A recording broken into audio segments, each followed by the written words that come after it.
गांव सरायपुर शहर से बहुत दूर था।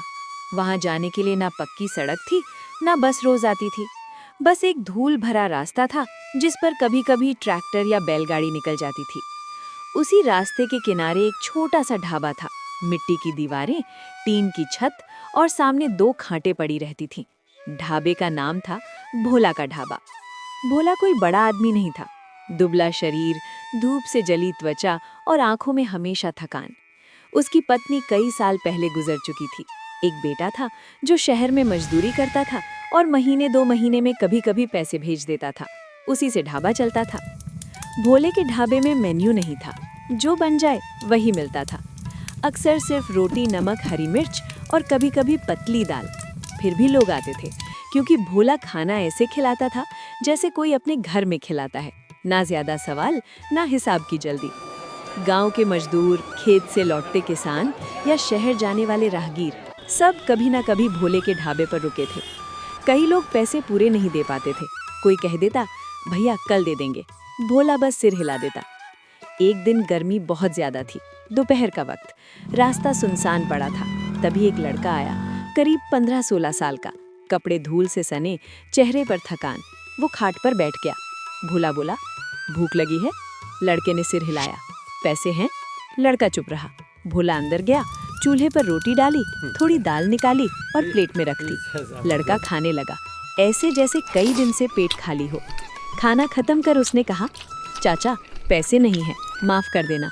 भोला बोला, माफी तब मांगते हैं जब गलती हो, भूख कोई गलती नहीं होती। लड़का चला गया। समय बीतता गया। ढाबा वैसा ही रहा, छोटा, गरीब, लेकिन जिंदा। 1 साल बाद उसी रास्ते पर सरकार ने सड़क बनवानी शुरू की। बड़े बड़े अफसर आने लगे। एक दिन एक जीप रुकी, उसमें से एक अफसर उतरा। वो ढाबे के सामने रुका, भोले को देखा और बोला, चाचा खाना मिलेगा? भोले ने देखा, कुछ जाना पहचाना लगा। खाना परोसा। अफसर ने खाते हुए कहा, आप मुझे पहचानते हो? भोला बोला, नहीं बाबू, अब उम्र में चेहरे याद नहीं रहते। अफसर मुस्कुराया, मैं वही लड़का हूँ जिसे आपने बिना पैसे के खाना खिलाया था। भोले की आंखें भर आईं। अफसर ने कहा, अगर उस दिन आपने खाना ना दिया होता तो शायद मैं आज यहाँ ना होता। उसने ढाबे के लिए सरकारी मदद की बात कही, पक्का ढांचा बनवाने का वादा किया। भोला ने बस इतना कहा, बाबू छत पक्की हो जाए ठीक है, बस यहाँ से कोई भूखा ना जाए, यही काफी है।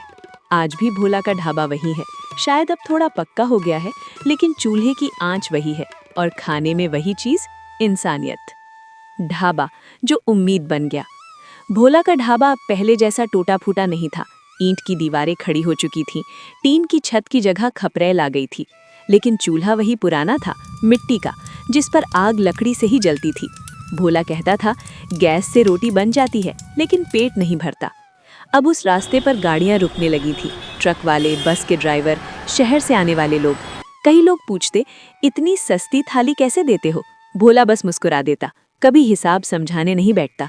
उस अफसर के जाने के कुछ महीनों बाद एक और बदलाव आया।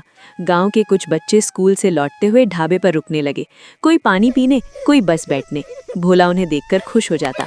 एक दिन उसने चूल्हे के पास एक पुरानी दरी बिछा दी। बोला, पढ़ाई कर लिया करो यहाँ, शाम को घर जाओ। धीरे धीरे ढाबे सिर्फ खाने की जगह नहीं रहा, वो ठहरने की जगह बन गया। एक शाम वही अफसर फिर आया। इस बार अकेला नहीं, साथ में 2 मास्टर जी और एक औरत थी।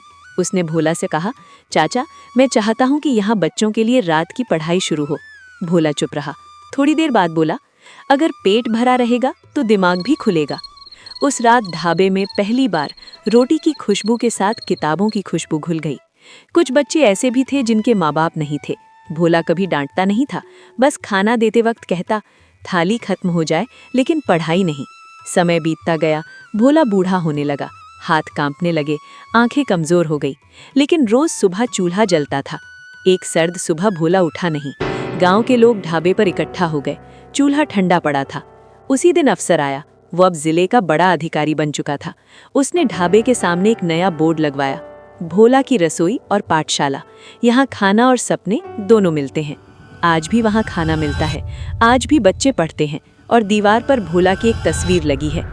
तस्वीर के नीचे लिखा है, जिसने भूख मिटाई उसने भविष्य भी बनाया।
This is wonderful.